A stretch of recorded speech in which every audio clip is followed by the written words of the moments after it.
Наместо донесување закон за игри на среќа во државата, помпезно се отвараат нови кладилници и казина, реагираат од движењето Антикоцкање. Отаму велат дека на ваквите помпезни отварања на казината присуствуваат високи партиски личности, давајќи им поддршка на објектите каде се приредуваат игрите на среќа. Во последно време се отварат многу повише, им се дава одобрение од страна на Министерство за финансии.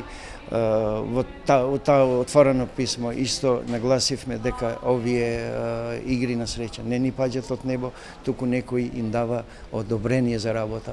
И вие сте и сведоци на отварање на неколку едно казино во центарот на Скопје и со помпезно отварање на еден зинџир, ланец на кладилници. Истакна Џемал Абди од движењето Антикоцкање.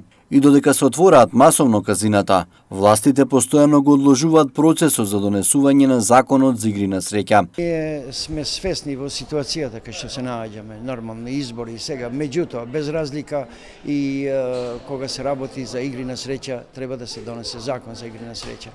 Во последно време, најверојатно вие имате информација дека ние се обративме до Комисијата за финансирање и буџет и отворено писмо имавме и до кај премиерот Зоран Заев, председателот Пендаровски, од нив бараме фактички што побрзо да се донесе закон за игри на среќа. Рече Абдил. Инаку Сдруженијето Антикоцкање предлагаат сите казини, односно објекти каде се приредуваат игри на среќа, да бидат оддалечени најмалку 5 километри од урбаните средини.